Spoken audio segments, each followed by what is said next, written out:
자, 오늘 해볼 이야기는 전업작가의 메리트는 뭘까에 대한 이야기입니다. 이게 몇 번 얘기를 한 적이 있어요. 실제 제 유튜브 보셔도 이제 전업작가의 장단점에 대해서 얘기를 한 적이 있어요.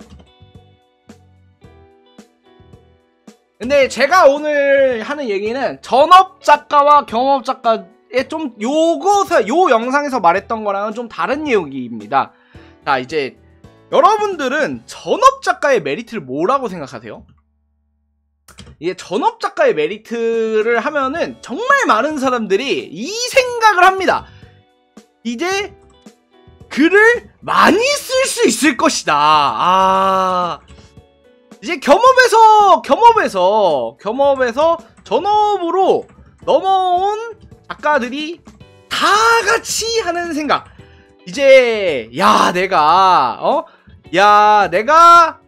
회사 출근만 안 하면 알바만 안 하면 그다음에 알바만 안 하면 그다음에 뭐야 또 이제 그 학교만 안 가면 이런 식으로 뭐만 안 하면 글을 많이 쓸 수 있을 것이다 라고 생각을 해요. 그런데 제가 이거는 정말 거의 90%의 이상 확률로 글 쓰는 양이 똑같습니다.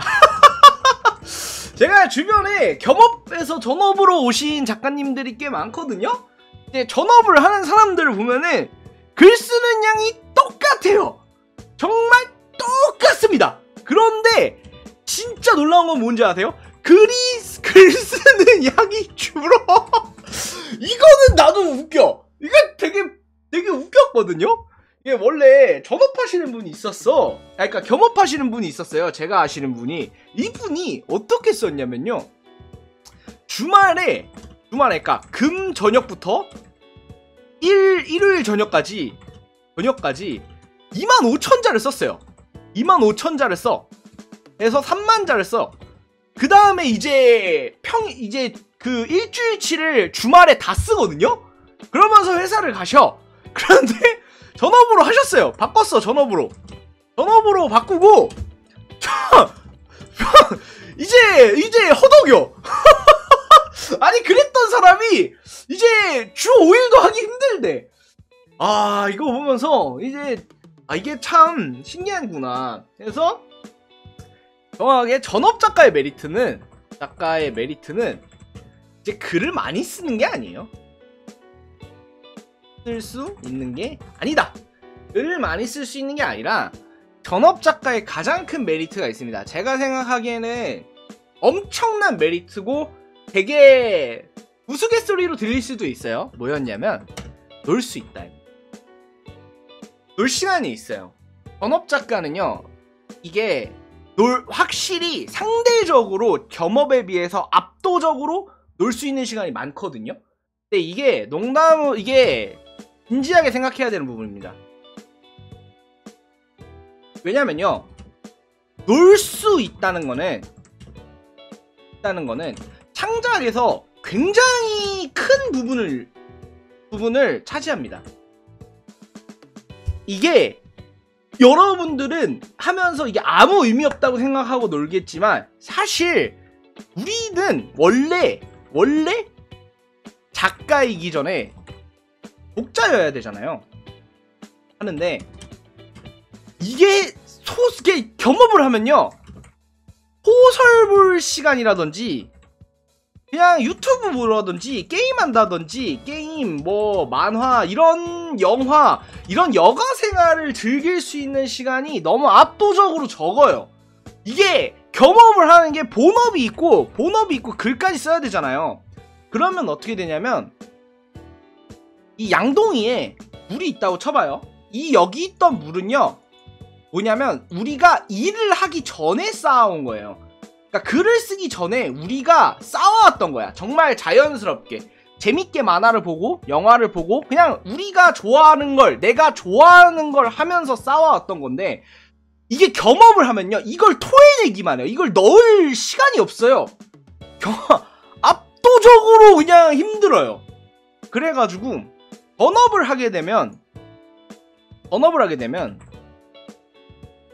나를 채울 시간이 있어요. 이게 좀 크다고 생각해요. 저는 여러분들이 인풋이라고 보통 많이 하는 게 있잖아요. 인풋이라고 하는데 저는 이거를 소설을 보는 것만이 아니라고 생각해요. 그러니까 소설을 이게 내가 좋아하는 일을 하는 것, 이것도 되게 중요하다고 생각하거든요. 예를 들어 저는 그러신 분들도 봤어요. 작가님들 중에 낚시를 진짜 좋아하셔서 이게 거의 전문가 수준이셔. 그래서 이제 낚시를 어떻게든 넣으려고 하더라고. 어떻게든 넣으셨어. 물론 망했어요. 이게 안타까운데 망했는데, 어쨌든 망하긴 했는데, 어쨌든 뭔가 자기가 좋아하고 내가 뭘 하는 것들을 최대한 넣는다는 행위 자체, 그러니까 나를 채우는 행위 자체가 되게 중요하긴 해요. 이제 근데 겸업을 하면 이런 게 없어요. 그래서 저는 전업의 메리트는 사실 놀 수 있다, 시간에 여유가 있다 라고 생각을 하고요. 여러분들도 이게 보면은 글을 쓸 때 우리가 구상은 안 해. 그러니까 글 쓰면서 구상할 때도 있지만, 실제로 보면은 저 같은 경우에는 어떤지 아세요? 저는 누워서 자기 전에 이제 방금 봤던 소설 생각하면서, 이제 방금 봤던 소설이나 만화 이런 거 생각하면서 누워서 이렇게 생각하다가 맞다 약간 이런 경우가 있어요. 그런데 이제 겸업은요, 그 누워서 자기 전에 생각을 할 체력이 없어. 이 사람들은 이게 내가 공감하는 이유가, 이게 제가 겸업은 아니지만 대학교 수업을 다니면서 이제 소설을 썼거든요. 진짜 죽을 것 같아요. 이게 아침 제가 가는 길에 1시간, 가는데 2시간, 오는 건 1시간이었어. 이거 스쿨버스 때문에. 스쿨버스 때문에 오는 건 1시간, 가는 건 2시간 이렇게 걸려가지고 학교에서 10시간 막 이렇게 8시간 10시간 있다가 집에 와서 후다닥 씻고 밥 먹고 글 쓰고 딱 이러면 자. 그러면 우리는 인간의 체력은 한계가 있다.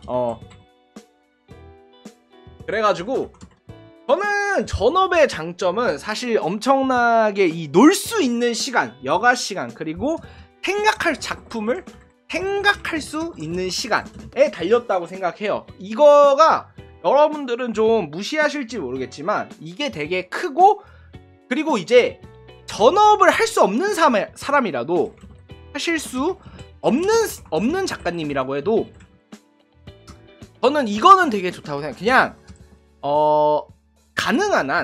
가능한 이제 즐겨보세요.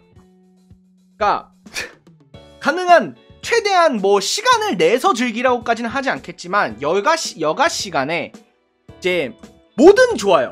정말 뭐든 좋습니다. 영화, 뭐 만화, 게임, 뭐 소설, 뭐 유튜브 다 필요 없어요. 그냥 좋아하는 걸 하세요.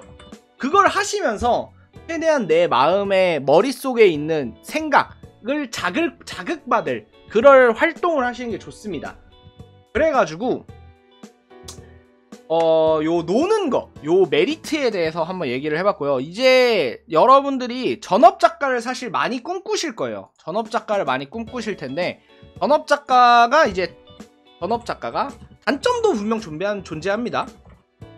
전업 작가의 단점은 이제 너무 좀 몇 번 얘기를 많이 했는데, 난 단순하게 수익이죠. 이게 수익이 안 되는 사람이 전업 작가를 하면은 되게 초조하고 쫓기듯이 글을 쓰게 되거든요. 수익과 안정성.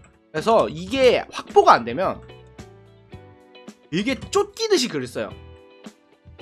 그러면은 어렵습니다. 여러분들이 뭐냐면, 여러분이 길을 그냥 평지를 가는데, 평지를 그냥 걷는 거 어렵지 않거든요? 막 요 정도의 길을 그냥 걷는 거는 어렵지 않아. 근데 갑자기 양옆이 절벽이고 갑자기 이 네가 걷는 길 바로 뒤에가 이렇게 무너진다고 생각해봐요. 무너지면.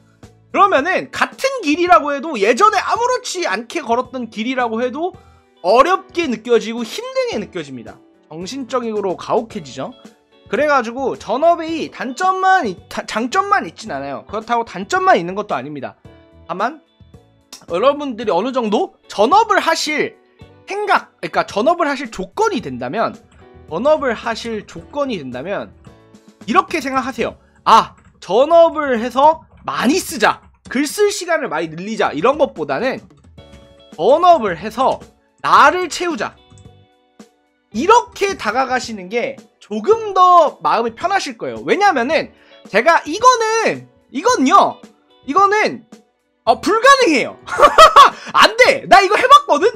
불가능합니다. 이게 나비계곡도 증명했죠. 왜 나비계곡이 증명했냐, 이제 학교를 다니면서 노블레스에 쓸 시절 주 14편을 찍어냈어. 썼는데 학교를 다니면서 노블레스에 쓰고 있었는데 주에 14편을 썼거든요? 근데 지금 그냥 백수 그냥 게임만 하면서 하루 뭐 일주일에 3일 쓰는데, 3일 글 쓰는데, 아, 힘드네. 아, 살기 힘드네. 글 쓰는 거 쉽지 않아. 이 지랄을 하고 있다니까? 이 지랄을 하고 있어요. 그런 걸 보면은 이거의 전업의 문제는 전업의 장점은 많이 쓰는 건 확실히 아니에요. 중요한 건 나를 채우자. 나를 채워서 더 재밌고 좋은 이야기를 만드시길 바라겠습니다. 이상 여기까지 오늘 이야기 마치겠습니다. 감사합니다.